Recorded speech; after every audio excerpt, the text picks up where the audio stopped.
Mate, it's a pleasure to be back with you after so many years, JJ Jackson. Yeah, man. Dude, so how have you been? Like, it's been 2 years, you've been working, you've been grafting, you've got a music project out. So, yeah, tell me what's going down with you at the moment. Yeah, good, man. Just been, like you said, just been working. Just been trying to focus more on myself mainly myself, rather than juggling so many different things and different people. Just been kind of hiding myself away a little bit. All the people in the pub will be laughing, like, yeah, hiding himself away, drinking every weekend. But yeah, no, just been, like I say, just been grafting and got a couple of different music things going on with a few different local heroes, I guess. Yeah, nice. But yeah, other than that, just been, like I say, just been getting on with it. So keeping my head down. Yeah, that's fair enough, man. Fair enough. And Awake Arise, obviously, with COVID and stuff, it was always very successful when I was getting tattooed there. But yeah, man, is business all right? Have you managed to cope okay? Yeah, absolutely fine, man. We just, so I think it was 4 months in total, right? So we were closed down for pretty much exactly 4 months. Obviously, it was a bit of a hassle when they were like, yeah, you can open in 3 days. Everyone was like, all right, cool, yeah, cheers for the heads up. Yeah. But yeah, everything's back to normal now. We've I don't know if you ever met Tasha, my apprentice. She's now fully qualified, so she's awesome. She's grinding away and stuff, and yeah, it's good. Thank you. That's fantastic. Yeah, and obviously you've got the musical projects as well. We'll talk a little bit about them. How is it to be back in the sort of musical sort of circle? Because the Bastard Sons were great. You kind of were a flame burning bright for a period of time. Did really well. Did some good tours. I never heard there was an end to that project. There was nothing ever specific about the end of the Bastard Sons. So there has been no end. Okay, cool. So we're still. I mean, the last time I speak to the guys pretty much every day, so it's not like there's nothing. We're still, as I'm aware, we're still like a band, and there's future projects. I mean, we've just before lockdown, we'd written like maybe 15 songs. It took a long time to get into the flow of things in terms of recording at home. Pardon me. Yeah. I've never had a setup at home, and I attempted a few things, and it was just like there's problems when you record at home, like soundproofing and stuff like that, and voice reflection. But as I'm aware, the Bastard Sons are we're still planning. That face is nothing. That's literally like, I speak to him every day, but we just chat about life. We don't really speak about the Bastard Sons. That's so it's more of it's more of just when, like we were recording with Rich, our drummer. We've got like a lot of demos. So we're just going to see how it goes, man. That's exciting. I think a lot of people are keen to see what happens with it. And the new project, what can you tell me about that? You're a bit of a York supergroup, man.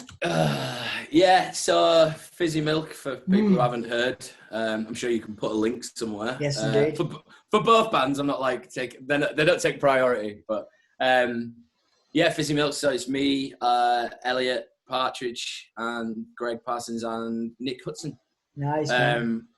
Obviously, Beyond All Reason with Nick, and RSJ with Greg, and Don't Let Paris Fool You, and all the what's it called? Feed Them to the Forest, which Greg and Elliot were both in. Yeah, it's really good with like I was saying before, like Elliot is an absolute writing machine, so I've just got to get my shit together, and I don't know if I'm allowed to swear, but I just got to get my shit together and start recording vocals. But now we're allowed to kind of like mingle a little bit.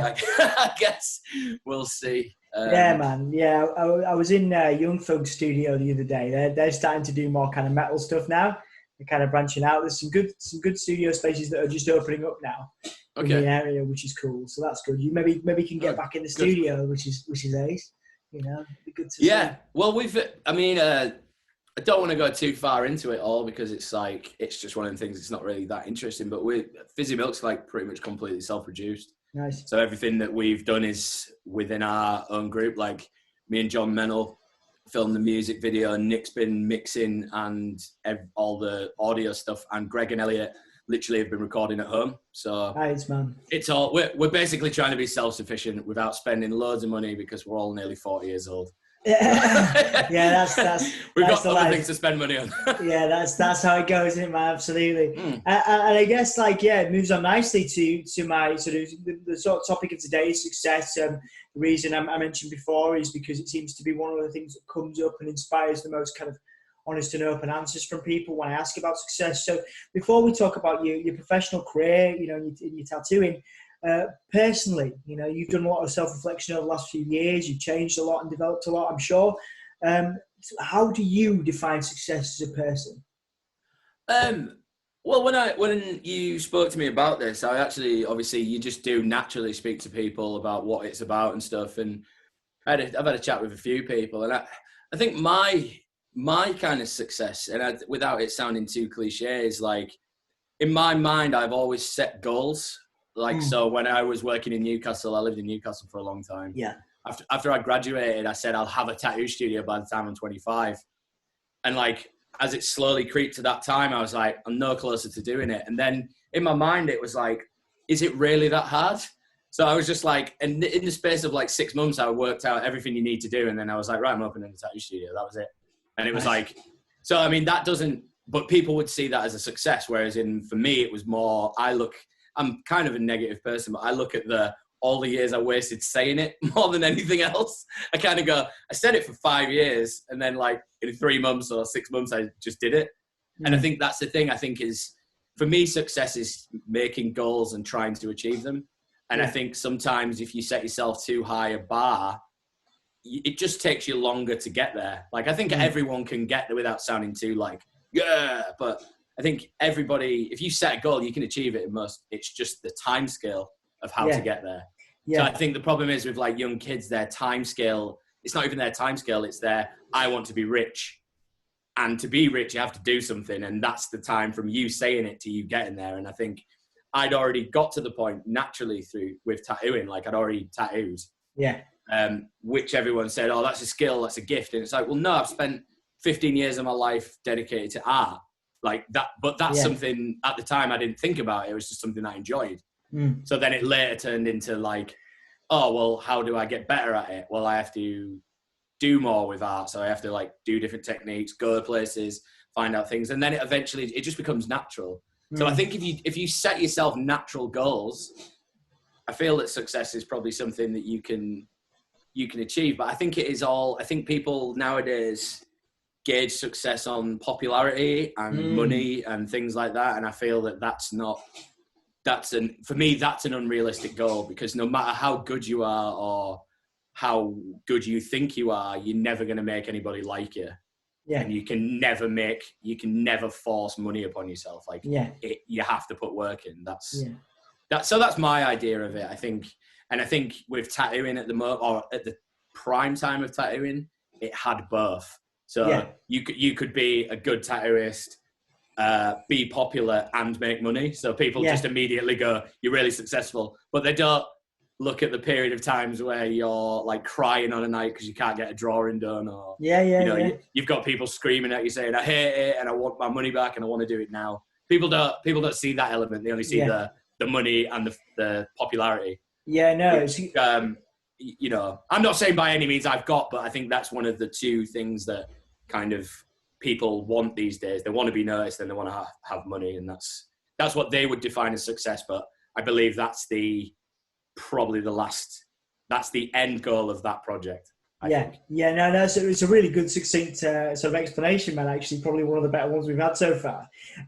So as an extension of that, if you could kind of summarize, for young people, because like I said, I deal with a lot of young people that want to be musicians, they want to be in bands, touring bands, do European tours. They also want to be tattooists. Very glamorous industry in itself, and they think, oh, they might look at you because you've been on TV and you've got a studio, you're able to make a full-time living and travel around the world as you've been able to do. So what have you got what tips would you give to young people that kind of look at you and might think, I'm never going to get there, I'm never going to be where JJ is, I'm never going to achieve those things?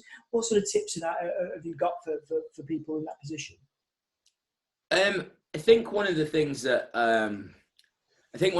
I remember, like a profound moment in my artistic career, rather than my tattooing career, was when I was at college. So I did just a brief background. I've done art pretty much my whole life. Went to college and did, I actually originally did fine art. Right. But it was fine art and design craft. So it was basically like a sister. It was like jewelry making and chair making. It was like everything incumbent into one thing. Yeah. And I quit. I dropped out. So this is just my brief history. I dropped out. I worked at Virgin Megastores because I'd seen films like High Fidelity and Tower Records or whatever it was called. And I was just like, yeah, it'd be so cool to work in a record shop. Worked at Virgin in York. And I was there for like maybe 2 months and I got sacked because I was just shit. I was just lazy and shit. Because I was like, it's so much harder than it is on the films. They just sit around and listen to records, but I actually have to do stuff and it's rubbish. Yeah. So anyway, I got sacked from there, but because I had a temporary contract, they had to pay me for the contract that I worked. So they gave me like £3,000. So I bought a tattoo machine. But then at the time, I didn't realize that tattooing was a thing. I just wanted to do it on my friends. So it was like, I just want to be like punk rock. And I mean, I don't know if you remember. I mean, we've met on and off for like a long time. But yeah, I was just I just wanted to play music, and tattooing was just a thing that you did instead of music. It was never but then anyway, cut a long story short, I went back to college and did fine art. And the first seminar was basically my second year seminar when you had to choose what you wanted to do. So I did ND, which is your entry level like art. It's just a broad art range thing. And then I went and did second year, and we did this big seminar, and it was when they're trying to like break you off into groups. So you've got fashion, graphics, fine art, woodwork, I guess. And there was like a few other ones. And I remember Jim, the fine art teacher, said to anybody, he was just like, anybody who wants to do fine art, and everyone's like, all the kids are getting really excited because they think it's all like glamour. And he was like, if you want to make money, get out now. There's not a business to make money in. And I was just like, yeah, I think you might be right. And then I was like, all right, I'm going to do graphic design. So I did graphic design, trained as a graphic designer. And then when I was in Newcastle, I graduated, got offered a really good job, turned it down. And I was just like, do you know what? I actually like tattooing quite a bit. So an artist friend of mine, Kerry Ann, she got me a job in a studio in Newcastle. So then I think the original question, was it advice or like? Yeah, so it's tips really for. Tips. I mean, it's really nice to have that experience, though. Thank you for sharing that with me. Because it gives the people an insight into your background. Yeah, because I think that was probably my point was that you don't have to know everything that you're going to do in 20 years' time. Mm-hmm. So if I'd have taken that other path after I graduated, I'd have been working in the fashion industry. So it was, it was two very different things, but. I think one of the main things is like, I've never really taken myself super seriously. So, and I think the problem is the more serious you take yourself, the more disappointed you'll be with the outcome. Right. I think a lot of people now want to be tattooists. I never thought that was I knew you could be a tattooist. I just didn't think you could make a career out of it. I didn't think it was something that was possible. Yeah. And like a very well-known artist from York, I went through an apprenticeship in that period of time where I left college and went to work at Virgin Megastores. And he said the same thing as was what Jim said about fine art. He said, don't get into it, mate. It's not worth it. Who was it? I'm curious. Mick Tomo. Oh, yeah, of course. Yeah, Mick Tomo told me that. And that was all off because his friend told me to go and see him. And I feel that kids these days, they have a lot. We don't get as many of them anymore, but a lot of kids come through the door. And I aren't going to lie, because if somebody lied to me when I was a kid, it would have set me on the wrong path. Yeah. But a lot of people come through the door and they show you their portfolio and nothing stands out. Like it isn't. Yeah. And I would rather somebody come to me and show me a portfolio of things that aren't tattoo related, because tattoos have been done for hundreds of years, like thousands of years, if not that. People come in and they show me a portfolio that I'm like, seen it a million times before, it's not interesting. And it sounds cliche, but if you watch a film like Devil Wears Prada about Anna Wintour, she's the same. She's like, she's seen it before. She wants the zeitgeist of art. Like that's what you want, and it's hard. It's even harder now because there's another. From when I did it, there's another 10 years on top of that. Yeah. So like, so I would say like make your goals and the things that you want to do realistic, and make them in like small steps. Yeah. Also as well. Hang around. I mean, again, another cliche. Hang around with creative people. I mean, the amount of time I wasted at college, just wasting my energy and time on people. But you don't. I would say that I'm quite, I used to think I was like quite a perceptive character, but I've now in the later years starting to learn that I've been quite a naive person.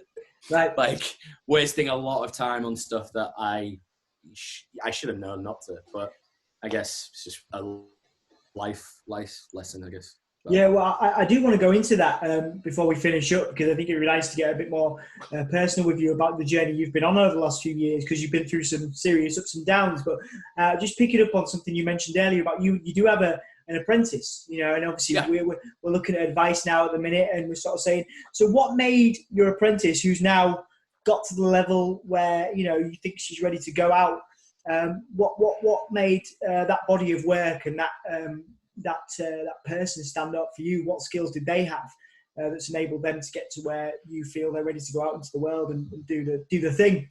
Yeah, I think with Natasha, so we met her on a staff night out. We met her, and she was working in a pub, and if anything, it started as a joke. Like Adam, who works in the shop, came up to me and just said, "I've just been speaking to this lass. She likes tattoos. She's got a couple of cool tattoos. She said that, you know, ideally she would like to learn to tattoo in the future." And Adam never really pushed that. He was kind of like, well, you could get her in the studio. She could do some piercing, maybe learn how to do some other stuff. And I was like, I'm not interested in having a piercer. And anyway, I chatted to her, and I was like, look, Adam speaks highly of you. He's only spoke to you for 5 minutes. Like, you must, you know, there must be some element that you know, something there. And I think one of the major things was like, it's another, again, it sounds so cliche. The whole time I spoke to her, she just maintained eye contact and was interested in what I was saying. And I think it's that attentiveness to, and I think that's the reason why Tasha has got to where she has, because every time I said something, she's listened. And I think that's the thing. I think one of the major things is like, and it's nothing to do with age. It should never be about age. But I think if, for instance, I've been tattooing like 15 years. If you say you've been working in an industry for 15 years to somebody, they should listen, because, you know, what do they say? It takes 10,000 hours to become an expert at something. Yeah. I mean, yeah. I've been working 6 days a week for 15 years. I should be around there by now, and I'm by no means a master. But I think the major thing is listening. And I mean, I'd be hypocritical to say that I listened every time someone told me something, because I'm the worst listener, and I was a right cocky shit. But I think that might have been what slowed me down in doing certain things that I probably could have done a lot quicker. You know, I probably could have been tattooing straight out of high school if I wanted to, but I just was like, no, I know how to do it. And the thing is now the internet, and it's listening to the right people.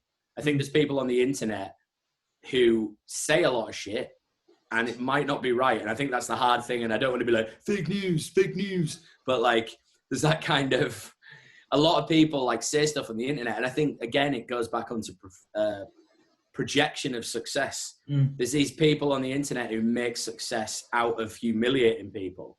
Yes. If you're making success out of that, good on you. But if you can sleep at night, you're a fucking scummy person. Like, that's a sad thing. Whereas and this does actually go on to the apprenticeship thing. When I always learned about apprenticeships, because I didn't actually do a proper tattoo apprenticeship, I taught myself. But every time I'd heard people who had gone through them, it was all just a humiliation process. It was clean my car, clean the toilet, you know, go to the shop and buy stripy paint, you know, like stupid shit like that. That's not, you know, it isn't relevant. They say that it's part of character building, but I mean, yeah, it is. Have a bit of a laugh. Like, you know, we used to fucking wind Tash up and like do silly shit, but nothing anything where you would make a person cry on the way home. Whereas in now, like I've always said to Tasha, I was like, do tattoos that you want to do now for the rest of your life. Don't compromise what you want to do. You're in a position and you're surrounded by people like us who want you to do what you want to do. We don't want you just to be money horses. You know, we want you to do tattoos that make you go home and make you happy. Like, I go home and fucking sometimes I'm just like, I don't want to tattoo anymore. Before lockdown was probably the closest I've been to quitting tattooing. Right. So now, I mean, we can go on. I don't know how much longer you've got, but, absolutely. Please go on, mate. So like prior to lockdown, I was like still again doing 6 days a week. My relationship was starting to come to a bit of an end. And I was just like, I'm sick of fucking tattooing. I'm sick of listening to dealing with people's drama that I shouldn't have to deal with. Like, it's not, I've got my own dramas. I've got my, you know, and whether it be like friends or, you know, family or clientele or whatever. And I just said, like, after the break, after lockdown, I just said, that's it now. I'm not compromising with what I do anymore. I'll do the tattoos that I want to put on people. And whether it comes across as arrogant, I don't know. Someone mentioned something about it the other day, and I was just like, you know what? I've been tattooing for 15 years. I think I deserve to give myself a break for at least a year or two. Do the stuff that I want to do, you know. Yeah. And I think it might have put a wall up to a lot of people that maybe wanted to get tattooed by me because they'd seen stuff that I've done before. But the issue is that you go through my Instagram feed, and there's periods of time where I don't even touch anything artistic at all. It's just like Google like flash prints all the way down, and it's like, at what point does it become artistic, and what point do I just become a grand photocopy machine? It's one of them. So I've literally said, I mean, it's taken a long time to sort of get this across to people, but I just said, look, for a period of time, I'm not going to be doing certain tattoos. And if I decide in the future to start doing them again, you're welcome to come and get one. But I wouldn't want to. For instance, if you're a music guy, you're in a band and you went to go see a producer and they hated the style of music you did, would you want to go to that producer? I don't think you would. Absolutely, yeah. So what you're saying is, you know, so if someone said to you, just for people that are interested in, you know, potentially working with you in the future in that level, so is that about somebody coming to you with an idea, and then you being able to workshop it, you being able to create on someone? Like, you know, I think with our stuff, for example, I was always like, I had an idea with what I wanted, but then I was like, you do what you want, because I trust you as an artist and a creative. So that's the kind of thing you want to do now at this point in your career, is have people come to you for your art, for your reputation, and say, go nuts, kind of thing. Yeah. Right. I think one of the hard elements of tattooing is there's the two levels of it. There's the financial exchange and there's the creative exchange. And the problem is, at the moment, there is a large grey area of the fact that people are more concerned about the financial side than they are the creative side. For me, like, every ideal customer everywhere, not even just like my customers, everywhere, there's an abundance of tattoo artists now, whether they be in York or New York. It's like, if you find an artist and you love nothing but their work, go and get tattooed by him. Like, don't go to the guy in York to get the guy who in New York's tattoo work. Go to the guy in New York. It's on you for the rest of your life. Like the amount of time we get, and it's always, and it's like chewing rocks as an artist. When someone brings you one of the best tattoo artists in the world's work, and you constantly have to say, I can't do it to that level on the budget you've got. Because one, it makes you sound like you're talking down to them because you're like, on the budget you've got. But two, that guy has spent 20 years of his life honing that art, that style of artwork. And all I'm doing in one day is ripping it off. Because you can be like, oh, like, how about this? And they're like, you spend an hour drawing it up. No, I hate it. All right, what do you hate about it? I just prefer the one that I showed you. Go to the guy who does it. And he'll draw it up in an hour and it'll be exactly what you want. But this is the problem I find with tattoos, is it won't be, because it's the same as hanging a picture on your wall. And we've had this conversation. If you like realism or something that much, get a picture of it.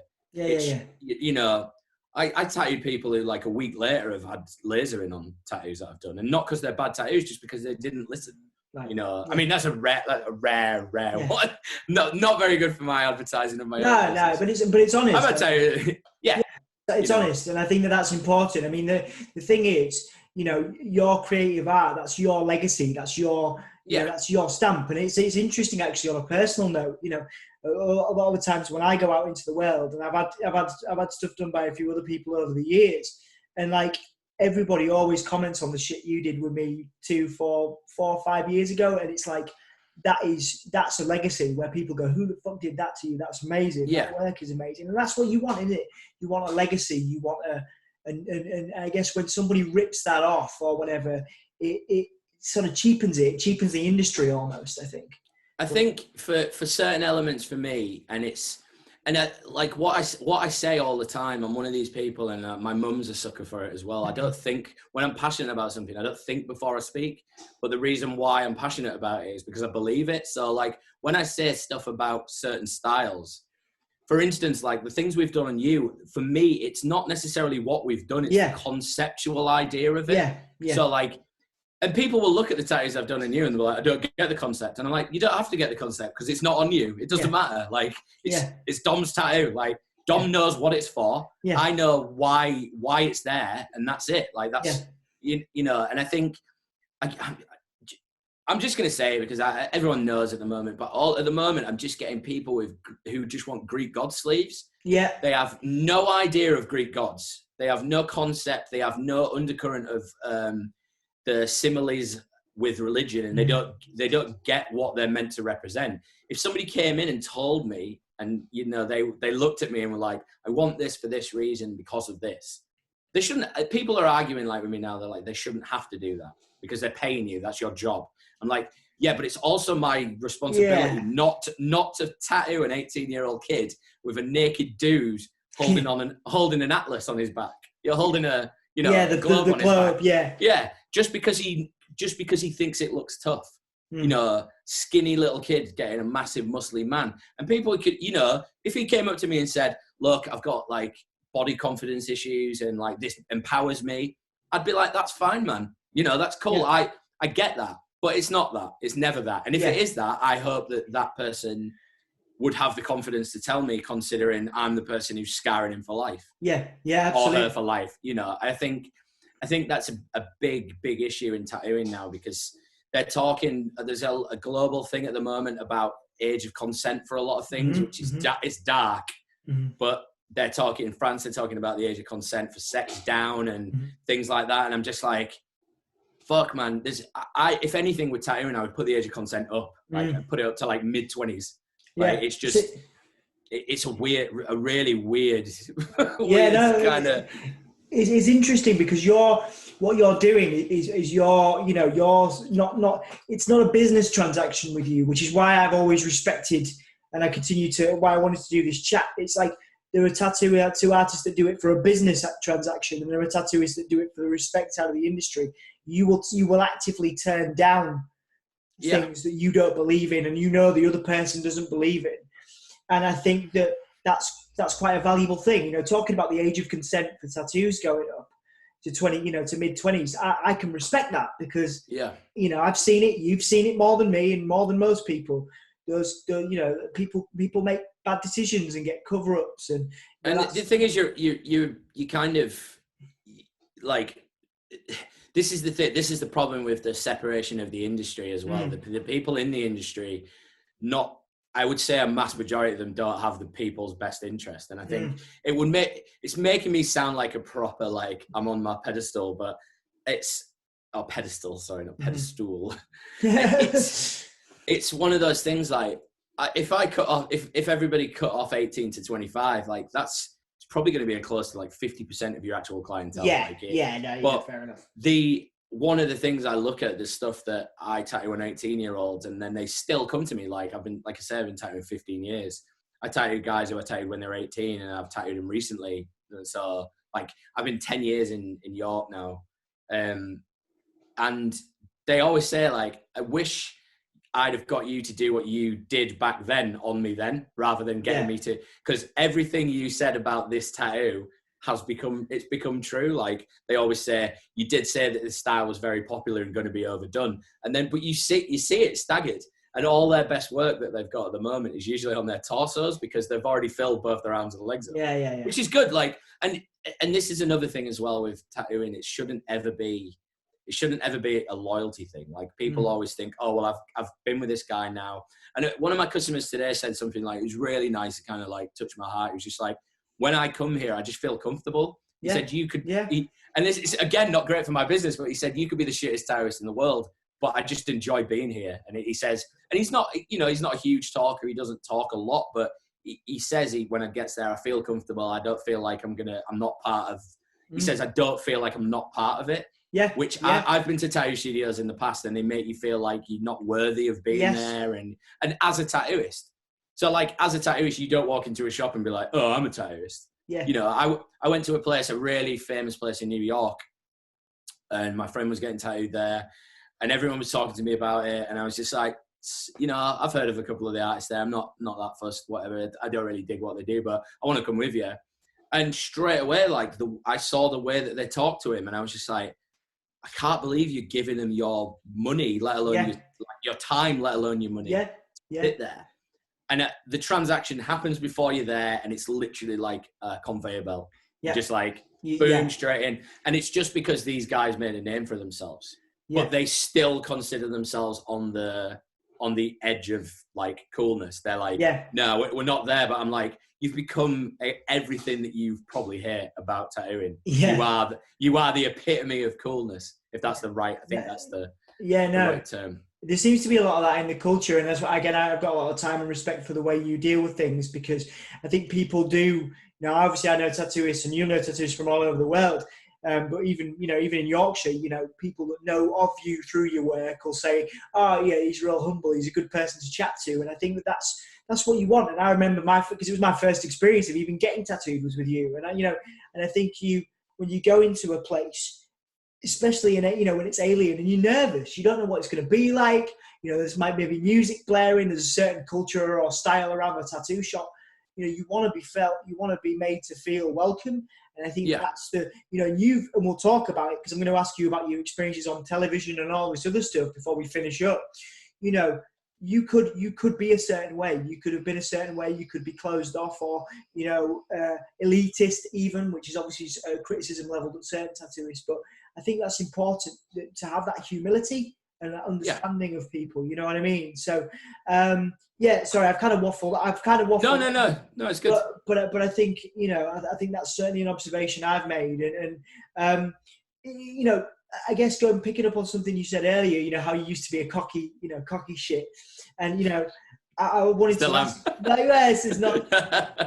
there's nothing wrong with that to a degree. But like, I think when what I wanted to ask was, how have you changed and developed over the years then from that pre, Newcastle, when you went to uni in Newcastle to now, what have your life experiences, you've had some issues, relationships, you've had ups and downs with work and stuff. What's it kind of taught you about yourself, and how have you changed and developed as a person, really? I think the thing that, and maybe it's been my downfall in the end, but I think one of the major things that I've always had an issue with is like, when I finish work, like in terms of working, I'll get the relationship stuff. I'll just get out of the way to begin with. So when I finish work, like for me, and this is always an issues with tattoo artists, is that everyone thinks as soon as you close the shop, that's it. You think it's like, oh, tomorrow's another day, but you'll go home, you'll sit down for an hour, watch a bit of TV, eat some food, and then it's back at it again. So you've got to draw this week, answer some messages. Because I have a receptionist, and which was my apprentice, and she's, we've now got another receptionist, Emma, and she sorts all the emails out. But there's some that get through the system and go to my personal email or to my Instagram or whatnot. And I've now, again, another thing I just don't reply to them. Like there's a stand-up a thing that says, if you really want to contact us, contact this. I do respond to messages, but it's not as often as you would like. And just a tip to everybody who wants a tattoo, don't put question mark, because you won't get a quicker answer. You just get put even further back. If you just get question marks and question marks, you just don't get answers. Yeah. But so like people forget that I finish at 5, go home, start drawing at 6, probably finish at like 7 or 8 o'clock. And then you've got a relationship to deal with, deal with, but you've got a relationship to be in, like a duality. Yeah, exactly. And I think that put a lot of pressure on, it always does puts loads of pressure on relationships of like tattoo artists and anybody who's in a creative element, or like especially like freelance and self-employed people. It's one of them things, like you're in charge. Like you can work. I don't know if you saw it, as a new documentary on Netflix called High Score. It's about the gaming industry. I've heard of it. Atari. I want to check it out. Yeah. It's I won't spoil it, but there's an element in there where they talk to the guy from Atari, and he said one of the best parts about it was you could turn up whenever you wanted, but work until whenever you wanted, and wear whatever you want. And I think that was the appealing part of tattooing for me. I was just like, yeah, in America they like don't open tattoo studios until like 7 o'clock at night, and then they close at like 3 in the morning. I was like, yeah, I'll be able to drink all night. And then it's like, yeah, you realize it's just an opening time that just shifts. It's not, you still have to get up and draw or go to bed or draw before you get to bed. And it's very hard to like manage relationships, friendships, and family stuff. Like, I'm an only child, and my dad suffered with an illness. Well, he had a stroke when I was really young. So my mum's like, he's good. Like, you know what I mean? He's but it's one of them things, like, there's a lot of pressure put on me for my mum more than anything else. So like, and then my mum's like, oh, you don't come around and see us anymore. And I'm like, well, I'm busy. Like I do. And I see him at least once a week.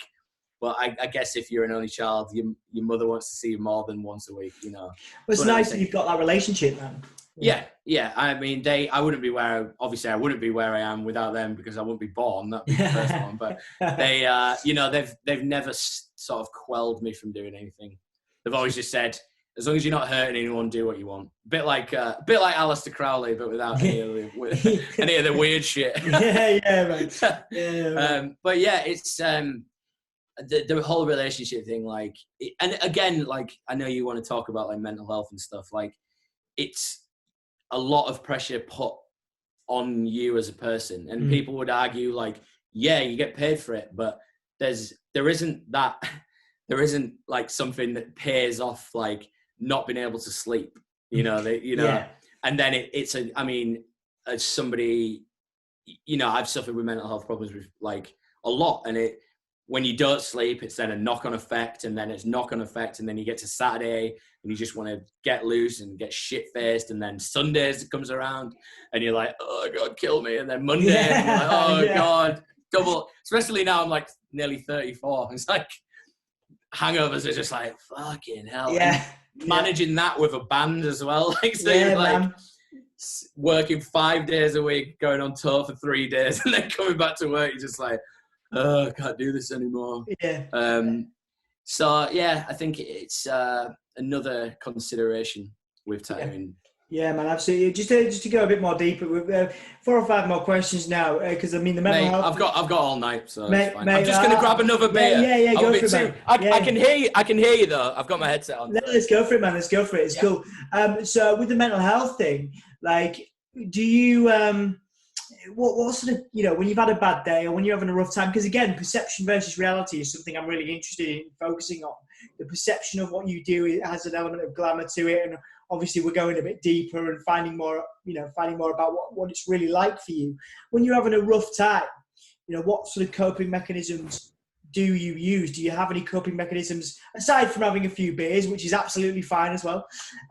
What coping mechanisms do you have really for your for when you're having a rough time? It could be anything. Could be going for a walk. Could be work. Could be being in the band. What coping mechanisms do you have really? Yeah, I mean, being in a band is definitely one, but then it creates its own mental health problems. So I would just write that one straight off. Oh yeah. And obviously people management, like I try, and when I get to the band thing, I just kind of leave that to Rich. Like Rich sorts the band out. Me and Ollie are probably the worst. We're probably like the bane of his mental health, but I'm just passing the buck, Here I'm just laughing about it. Oh yeah, Rich is like pulling his own hair out.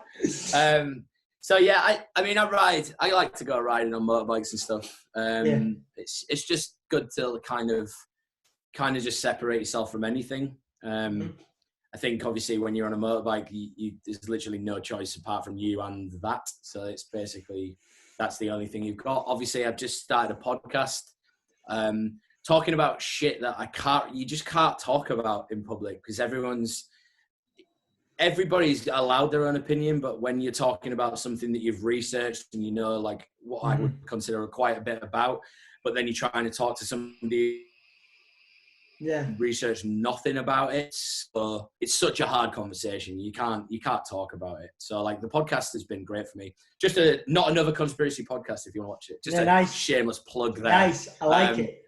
Yeah, that's it.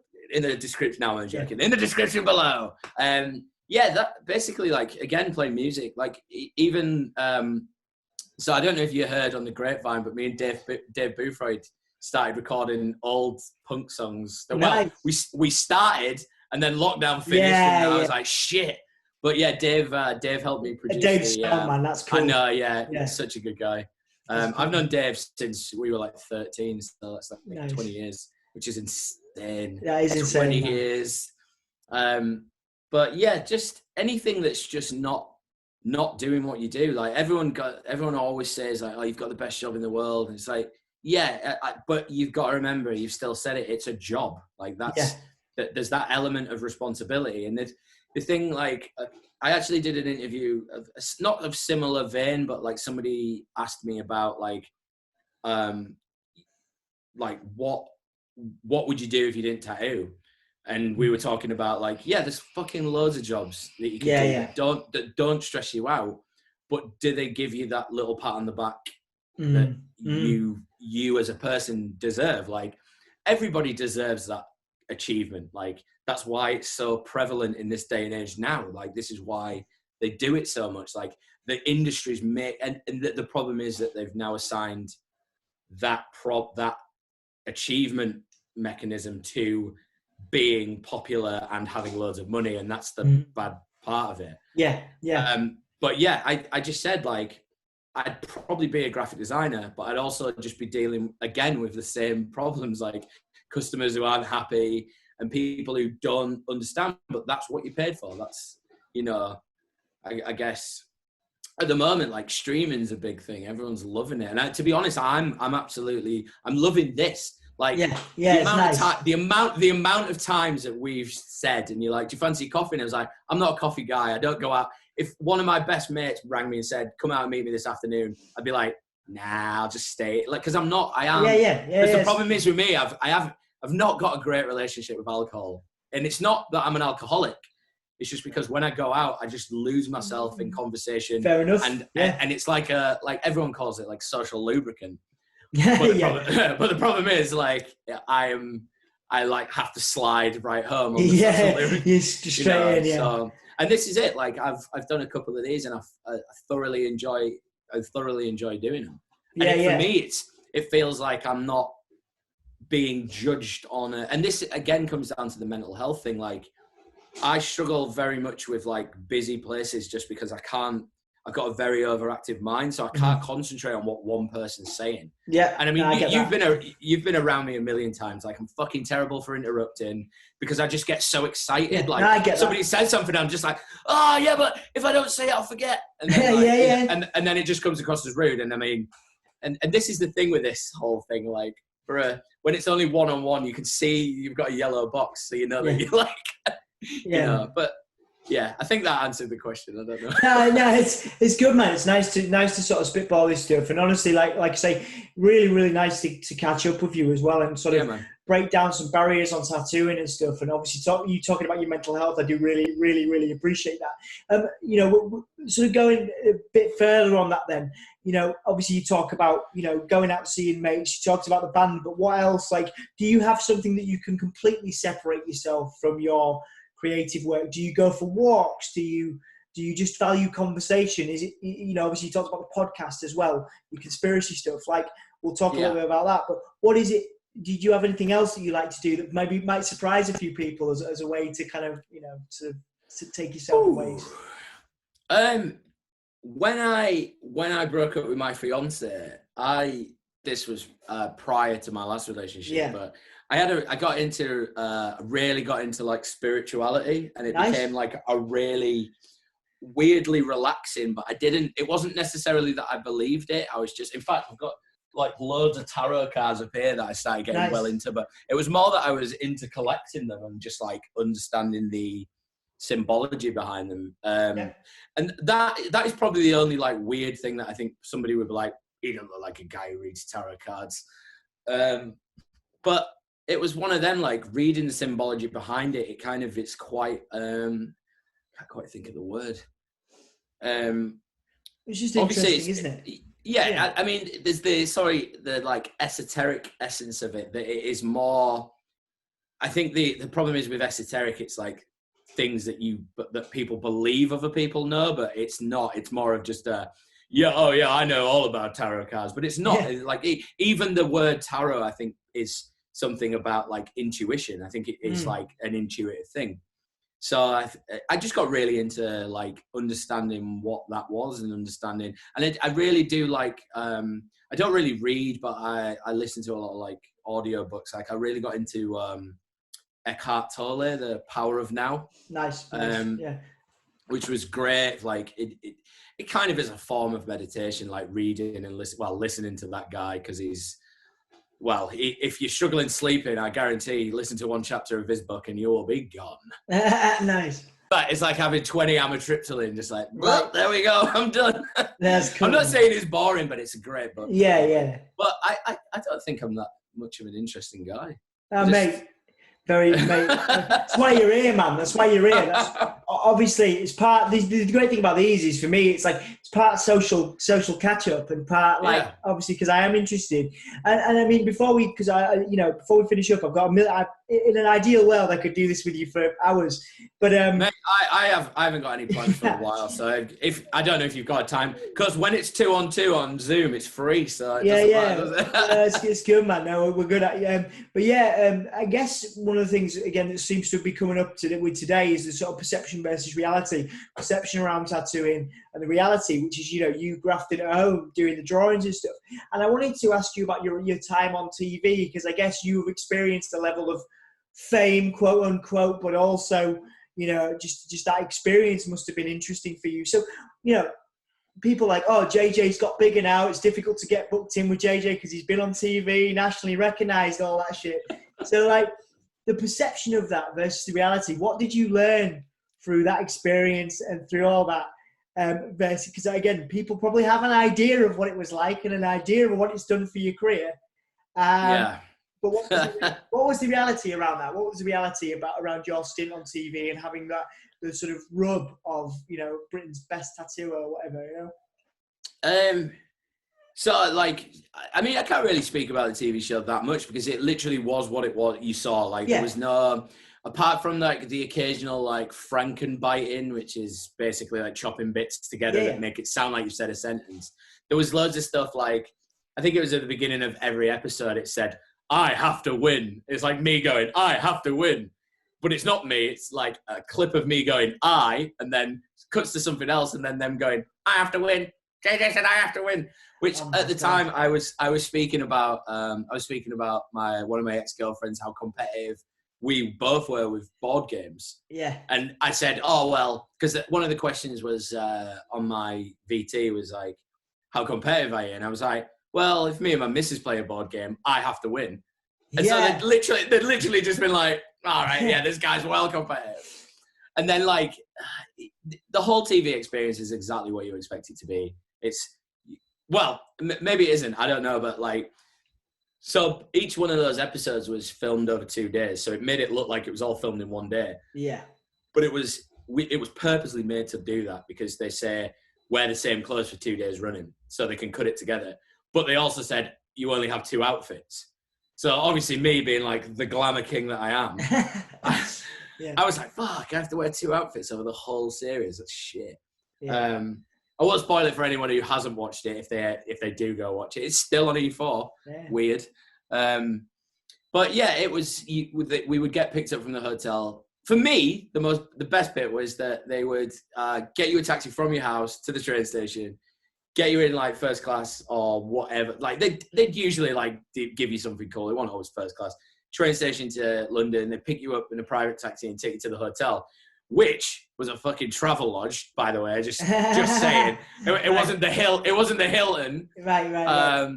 They gave you like not even 1/4. It was like 1/8 of your wage of the day, and then give you like £10 for food. So like it was a huge cut in money. We were there for like 3 weeks. everything, all the production, all the crew are absolutely fantastic. Like it was amazing. The hosts were lovely. It was just great, and I got along with pretty much everybody there. There was like the problem was there was a lot of drama and the only drama that came was the tattooists. Like they're literally like, they were like, oh, I've been handpicked out of the best tattooist. I was like, first thing I said was like, yeah, they rang me like twice and I turned it down both times, and then like they eventually twisted my arm and I was like, oh god, and then I'll do it. Because all I was concerned about was like what my peers would think, which was stupid. And going on to the perception of things, before I went into that, and this sounds like it's something that I care about. It might have been something that I cared about a long time ago. I don't anymore. I don't give a flying fuck. But my following on Instagram has halved in the time that I was on that show. So it really has done nothing for my my following. And that's my only following that I've got. Like I have Twitter, but it's just linked to my Instagram, and you know, it's not. It's fucking weak, to be fair, and it's halved. And I was getting inboxes from people, tattooist friends of mine, just saying, "Can't believe out of everybody I know, you'd be the guy who did this." And I was just like, "Did what?" Like one of the major things. And the best part about this is the guy who said this has now just been outed as being like one of the dodgy tattoo guys, right? You know, like you know, do you know what I'm talking about? Like there's been a big movement of like people who sexually assault clients. I've heard of the movement. I don't know any specifics, but I know there's a movement. Yeah, and he was one of the guys who fucking sent that to me, and I was just like, now, and bearing in mind he was a friend through conventions and stuff, so it was like, you know, we'd see each other like twice a year, 3 times a year, something like that. And while I was there, I was just getting all these messages like, while it was airing, I was getting all these messages, and I was just like, who cares, man? Like, why? And one of my things was that all these people moaning about it, who were saying they want to change the industry and they're sick of all these TV shows, just sit on the internet every night complaining about it. Like, go and fucking do something about it. That's what I wanted to do. I wanted to go there and like prove a point that the artists on these shows can be good. Like, and I think one of them, it was so cringy because the whole time before we did it, there was 1 or 2 people who were contestants who I 100% know had written something about one of the hosts, Jay. Right. And I 100% know that they wrote it because I saw it.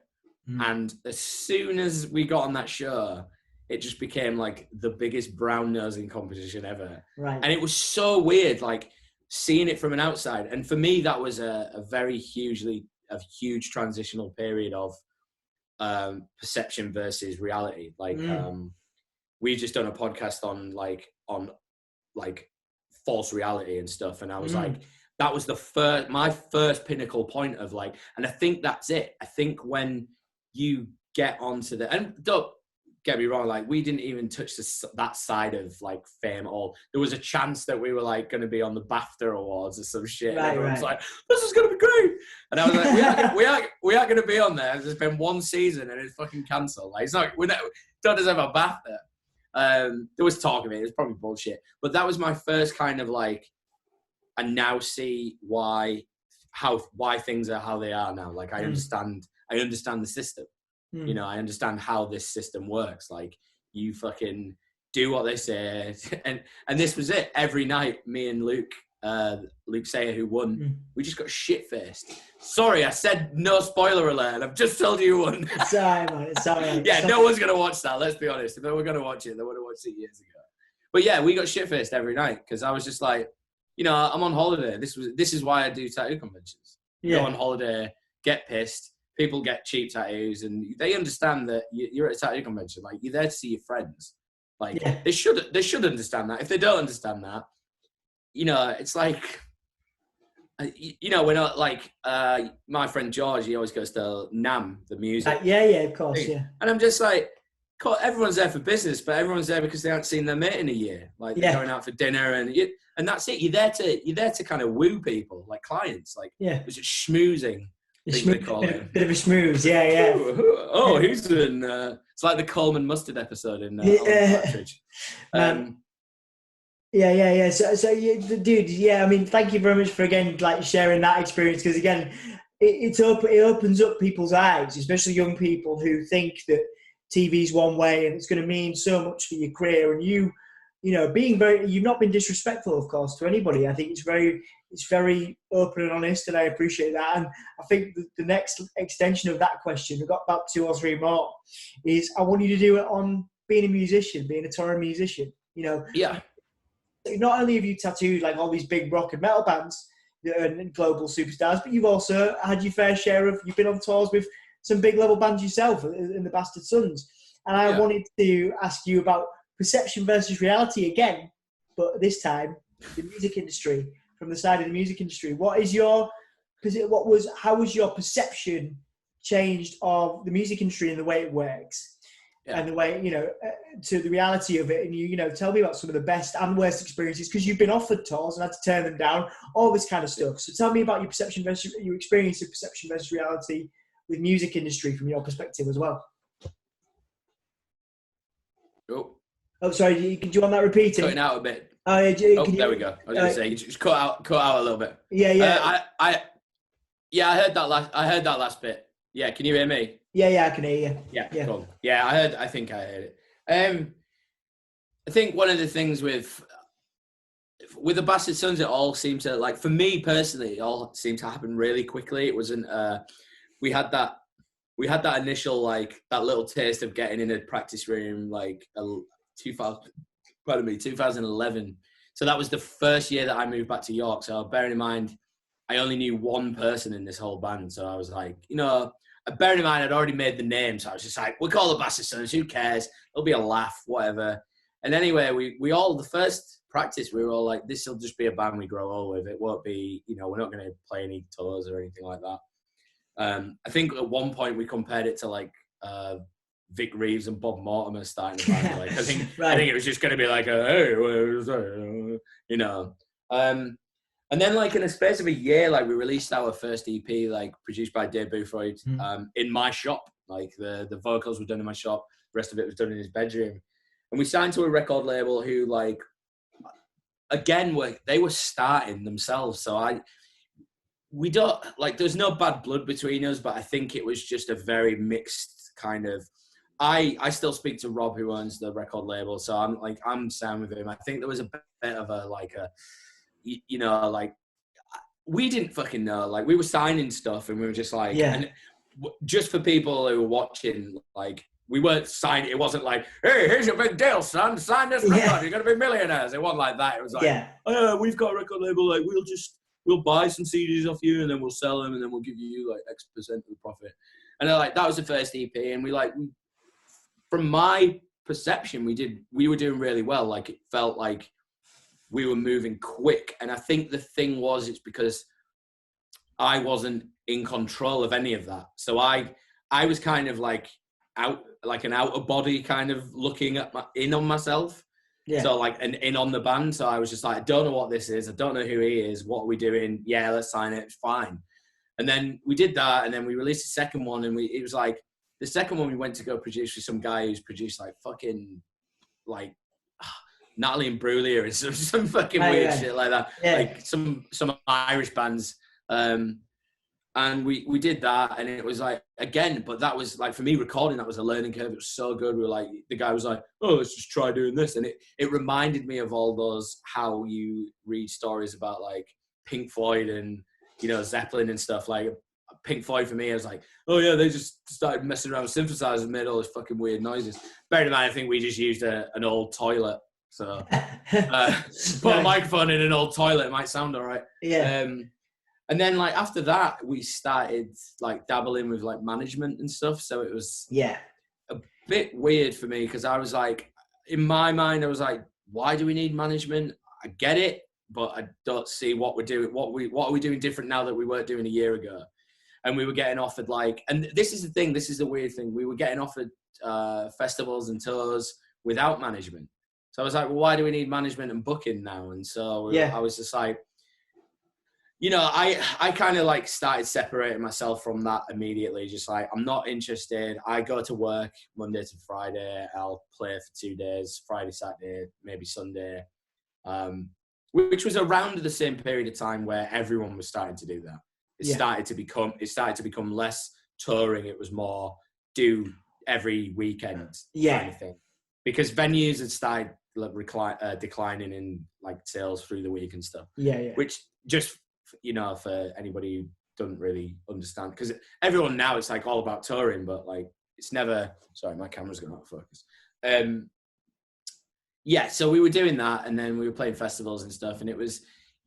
I'm not going to say there was like any bad times with the Bastard Sons. It was always good. We always made up, but it got to a point where, because we were all working all the week, the Friday, Saturday, Sunday was our fucking drinking days. So we were like, playing shows, getting smashed, especially me and Ollie, like the 100%, like me and Ollie just fucking, I mean, don't get me wrong, like they all had their fair share, but it was me and Ollie, like probably making it a pretty shit for everybody. Then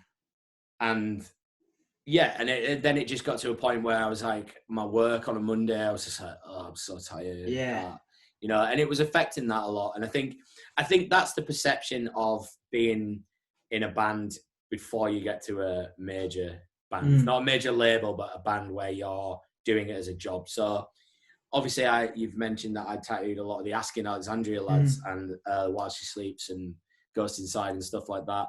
Just name dropping, just dropping name bombs everywhere. Boom, boom, boom.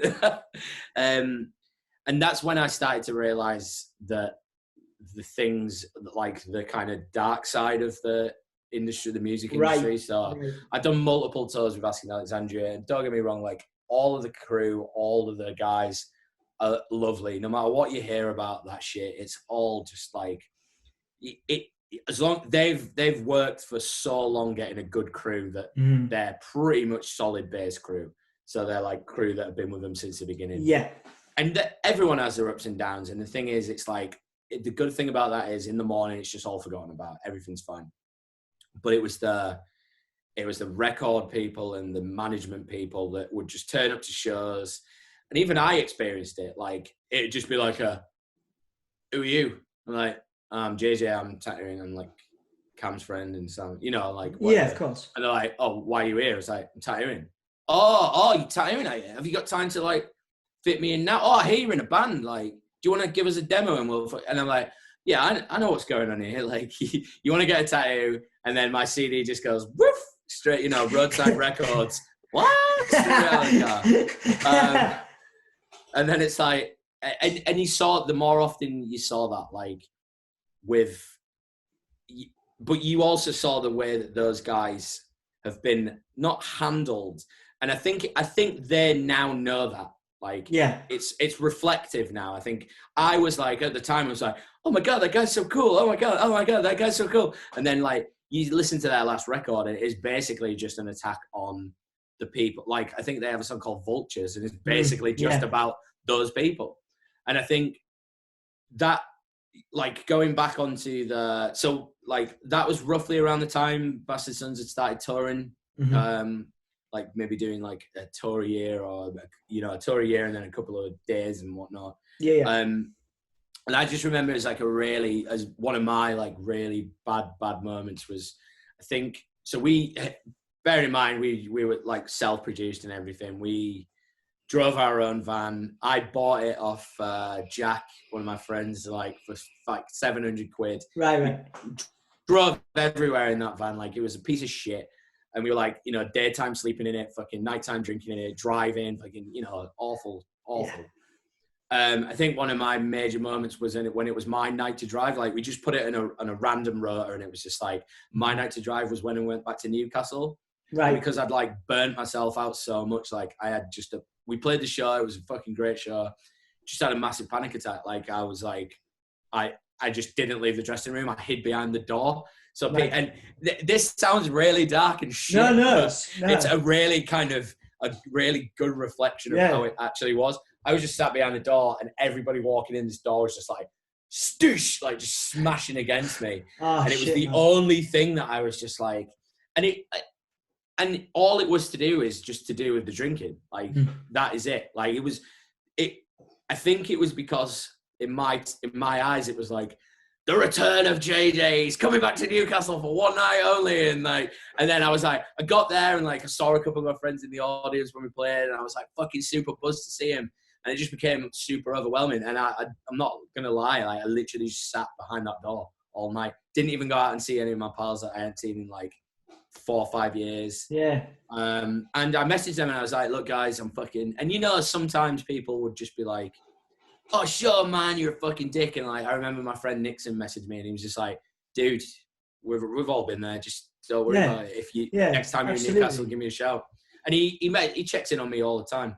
And it's like he has done I've probably seen him once in maybe twice in 10 years. Yeah. But I know that, you know, one of my friends, Joe, phone calls me, like rings me every day. That's beautiful. And I don't answer. Right. But he knows that if I answer, he's there. He knows, you know, and it sounds shit, but he knows that he drives home from work and he rings me up and that's it. That's his routine. Like he probably rings many people up, but like, and he does it because that's what he does. Like, and I think, and that's good. And I think that's the thing that the music industry, there's bands like Wonder Years write about it a lot. They always talk about how it's that idea that you're doing really well, but then you know, it's that weird kind of like pot of gold thing where you look at a tour bus and all the windows are blacked out, and everyone thinks that it's like diamond line fucking like granite worktops and shit. You go in, it's basically just a very small home with like. They also forget that there's 20 beds upstairs. Like, what kind of house has 20 beds in it? Yeah. Like, you know, it's a very grand illusion of things. And I think for people to make a lot of money doing it, you have to be doing it all the time. Yeah. And I feel very, very sorry for the people now who, for instance, Asking Alexandria, who should be touring their album that came out in April. Yeah. Yeah. People forget that it's 18 months and then the album's gone. Like, you know, they've lost 4 months of it. Yeah, you know? Yeah, absolutely, man. Well, thank you again for sharing that experience with me, because again, exactly what I'm looking for here with in terms of realism and what people expect versus the reality of it. Before we finish, just wanted to ask you about some of your favourite experiences across the board, because again, you've not, you know, obviously we can do tattoos, but I think that's kind of a, you know, I don't want to ask you the best tattoo bollocks question, because you've done some great tattoos on loads of people, but in terms of your life experience, and I'm not just saying career wise, I'm talking about family, I'm talking about everything. What are the things that you know, going back to success a little bit, what are the things you really value in your life, things that you've done, things that you've experienced, places you've been, that you will look back on in 20, 30 years time and think, fuck me, I'm so glad I got to do that. Fuck me, I'm so glad I got to be a part of that. I'm so glad I got to spend time with that group of people, whatever. Things that you're really proud of in your life that you will always look back on. That's a really hard one, isn't it? Could be professional, but... There's so many, like, not so many, but there's so many, like, sort of, again, like what I was just saying about my friends, like, I think the problem is that I maybe do project this kind of idea of that I'm like super chatty and blah, blah, blah, but I'm also very intolerant. And I think sometimes I find it hard to engage in something that I'm not interested in. I think, again, sometimes comes across as like uninterested. But I think, obviously the things that you're appreciative of is like people who like look after you, like people who just care, like genuinely have a care for you. Like I think that's a lot of things that people take for granted, like hugely. Like I do, like I take that hugely for granted. I mean, in terms of life experiences, obviously opening the shop was one. Seeing like all my kind of, it's weird because obviously you are a man of like, you do a lot of things, like you go a lot of places and you meet loads of groups of people, and I think in your brain you kind of separate that into like different worlds. You don't ever see those worlds together. And I think when I opened the shop, there's a fucking like a mental picture where there's like 3 of my ex-girlfriends just sat together, and I'm just like, this is fucking weird. Like, you know what I mean? It's just like, these are 3 people who shouldn't be getting along, but they do. Obviously, their common interest was me, so you know. But yeah, that was like for me, because it was like the first time my parents met all of my group of friends together, I remember like a really funny, like the night we opened, my dad, bless him, fucking, my mate, like from Newcastle came down. He's like, "Hey, mister, you smoke a bit of weed, like?" And he's like, well, I have in the past. Awesome. And he got fucking high as fuck, and I had to carry him home.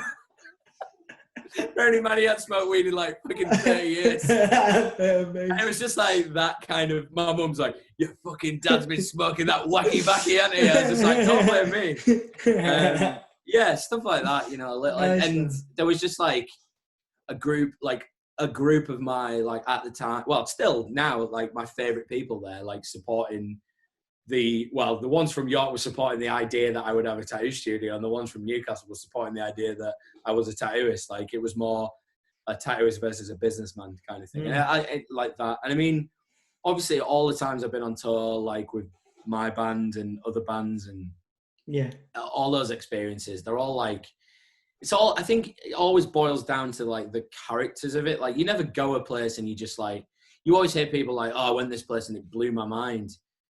But I think everyone's different with this. But I always think that like the first thing I think of is the emotion I felt with the person I was with. Yeah. So like my friend George, like went from LA to California, LA to San Francisco. Beautiful. On motorbikes.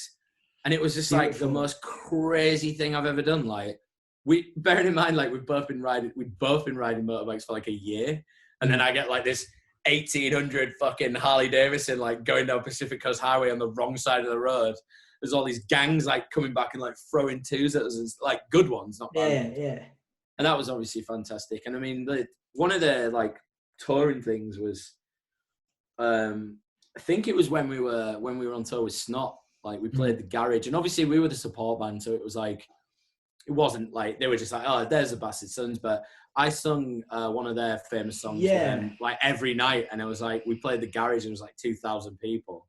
Yeah. And for like big bands, like 2,000 people's like, that's their shit night. But like for me, I was just like, fuck, this is cool. And it kind of gave me that taste of like what that, like, even it was more of just give me the taste of the persona of me. Like that little sort of guy in the back of my head is like crazy and fucking, I just loved it. And I mean, obviously with the Asking tours and stuff, like they did the festival run in like 2017, 16, I think it was, waking up in like Hungary, and then like, "I've never been to Hungary. What's this fucking shit?" And you'd like open your bunk curtain and it's like just mountains everywhere and a massive lake, and you're like, what do I do all day? And then those guys are just like, they don't get up till like 4 at night, so I'm just like chilling out till 4 o'clock.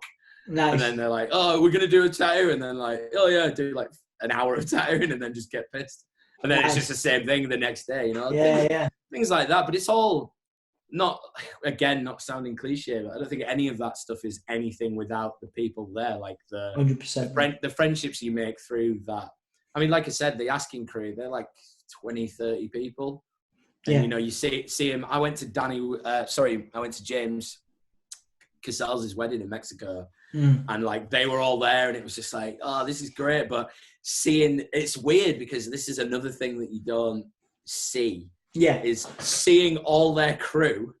Like, I mean, I've seen the Asking lads pissed every day, but seeing all their crew wankered, because you don't realise how serious they are when they're on tour. They're just like, "Yeah, I'm going to bed now." I'm like, they've had 10 beers, but they're still like straight faced. Yeah. See them at a wedding, they're like fucking 50 tequilas in, and just like calling each other like, "You're a fucking wanker. I never want to work for you again." I'm just like, shit. But yeah, I mean, obviously the TV thing as well was a big thing for my like family and stuff. They were like super proud of that. Yeah. For me, it was just a laugh, but I think that's probably. Again, nothing like, and this is it though. It's like, it's what, in my mind, I've ran it over in my mind. We were talking last week about simulation theory. So in my mind, I've ran that simulation over and over and over again. Like, it might sound exciting to people, but to me, it's just like, yeah. It's just you living your life, man. Absolutely. Well, yeah, dude. cheers for taking the time to sit with me, man, because it's just nice to catch up with you. Definitely. Try not to leave it 4 years again. Just before we finish, anything you want? Obviously, you talked about your podcast.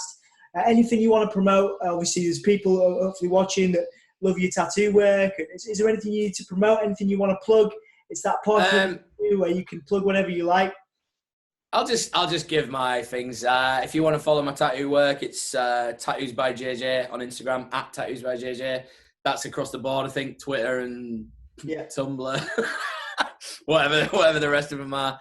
Obviously, we talked about the podcast. If you're into like wild, weird theories about reptilian humans and hollow Earth and stuff, we haven't touched on either of those. But like, if that's the kind of thing that floats your boat or blows your hair back, it's at another conspiracy podcast. Not another conspiracy podcast. I think you can see. There you go. There we go. There you go. Oh, there we go. And obviously the two bands that I spoke about, Bastard Sons and Fizzy Milk. Don't know either of those handles, even though I know you can kind of manage them both. You can search them on Facebook and you can Google them and they both come up. Yeah. So it's good, man. Cool. And obviously follow all the people at Wake Arise. I wouldn't be working next to people who I thought were shit. So there you go. Go follow those guys as well. Absolutely. Thanks for having me, Dom. Mate, it's a pleasure. I really enjoy doing this stuff, and I'm going to see you soon, mate. So thank you so much for your time, and Cheers, see you on the other side, buddy. All right. Thank you, man. Take it easy, mate. Bye. In a bit. Bye.